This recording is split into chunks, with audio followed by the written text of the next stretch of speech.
What if the biggest thing blocking your prosperity isn't the economy, it isn't your job or even your circumstances, but instead your own belief that you're not allowed to succeed?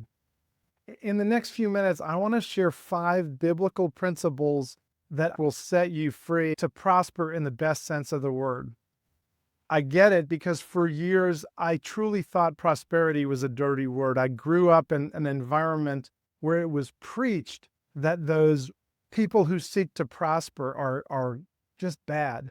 And so if you were wealthy, you were seen as greedy, selfish, even evil. And if you cared about your body and you cared about health, you were worldly. All right, I hope you didn't grow up that way. But in the last few years, I've encountered something that's scriptural, and it can change the way you see your prosperity and allow you to freely engage it.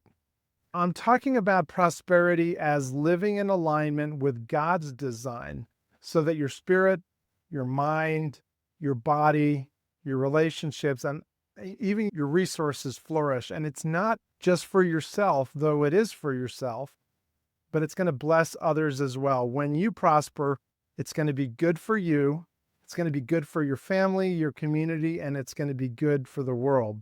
Most of us don't need more how-tos for success, but what we do need is to give ourselves permission to succeed on an interior level, on a subconscious level. Noah St. John wrote a book where he talked about the need for taking out the trash, not just in your house, but in your own mind. Many of us have been asking ourselves lousy questions. I think of Vanessa Redgrave, who said, ask the wrong questions and you'll get the wrong answers. Ask the right questions and you'll get the right answers. But when you ask the wrong questions, you're going to have a lousy life. And when it comes to living with prosperity, a lot of us have asked the wrong questions. Some years ago, I had a mentor named Jim who challenged me, even after I'd been through all this education. I had a master's in theology. I graduated from an Ivy League university. I'd studied Greek and Hebrew. I'd been a pastor. And yet his challenge to me was, are you living with one foot on the brake? Well, when it comes to prosperity, are you living with one foot on the brake? And maybe are you being held back not by a lack of how-to, but by internal blocks, beliefs, identity? I'm not the kind of person who makes that kind of money. I'm not the kind of person who is happy that way. I'm not the kind of person who is seen by my peers as a success. In Deuteronomy 8:18, it says, remember the Lord your God, for it is he who gives you the ability to produce wealth. Wow, I mean, think about that. It is God himself who's giving you the ability. He's not like a genie who just creates it and boom, you've got wealth. Instead, he's giving you abilities. And that's really different. It's not like the health or wealth that says just name it and claim it. You got it if you believe it. No, God's given you.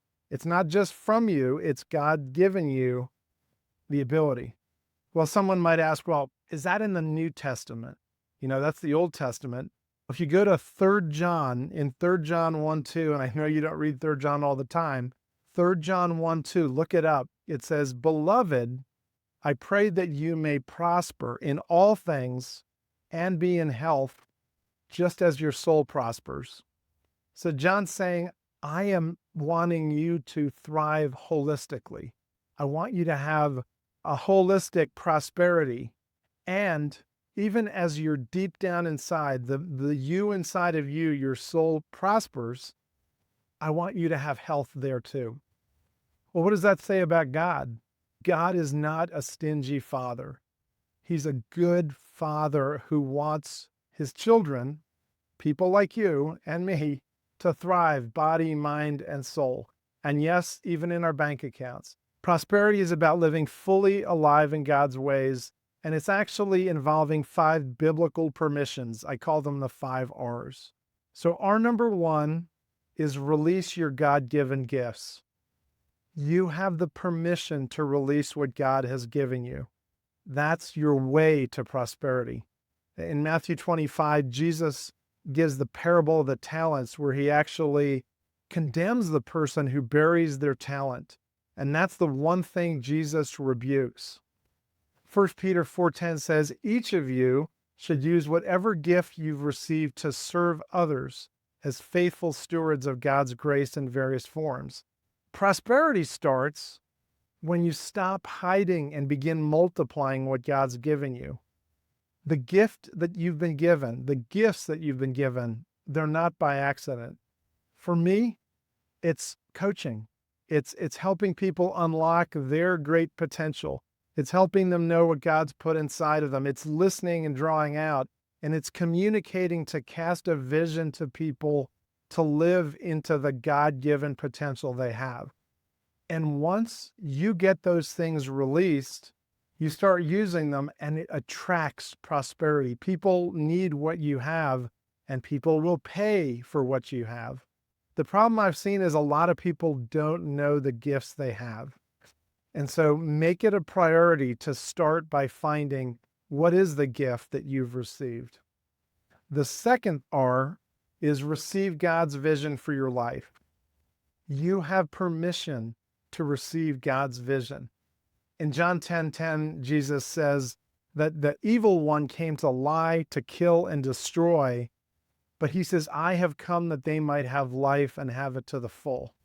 That means you get to live not just someday when you die and go to heaven, but you live today using all the gifts God's given you, and you thrive. Emotionally, physically, healthy, vocational, all those good things. R number 3, redeem wealth and see work as stewardship. Prosperity does not mean greed. It means stewardship of legacy and impact. When you recognize that and you see that, you get to fulfill what you're meant to do. R number 4, renew your soul and relationships. You have permission to invest in yourself. As 3 John 1:2 says, beloved, I pray that you may prosper in all things and in health, just as your soul prospers. So if your business is thriving, but your marriage is dying, that's where you need to renew, because your prosperity is holistic. Your bank account is full, but your soul is empty. Well, that may be where you're needing to grow your health. So God's prosperity renews you holistically, your whole person, spiritually, emotionally, relationally.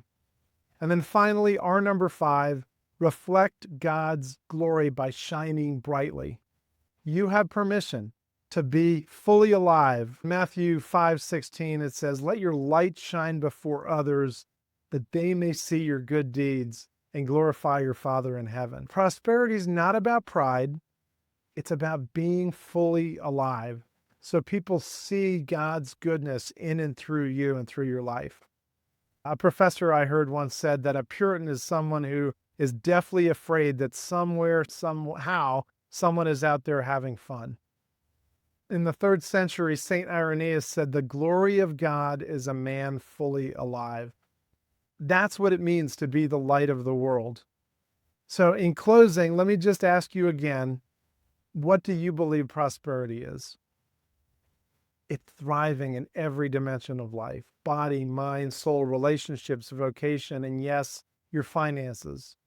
So why do so many reject it? Because I think we've confused prosperity with greed. And God's prosperity is different. It's about stewardship. It's about renewal. It's about reflecting His glory. How will you release your gifts? How will you receive God's vision? How will you redeem wealth and work? How will you renew your soul and your relationships? And then finally, how will you reflect God's glory? That's the permission to prosper. And when you see it this way, your whole life rises. Which of these 5 permissions do you most need to embrace right now? And if you want more encouragement like this, make sure to subscribe, and I look forward to seeing you prosper and not burn out.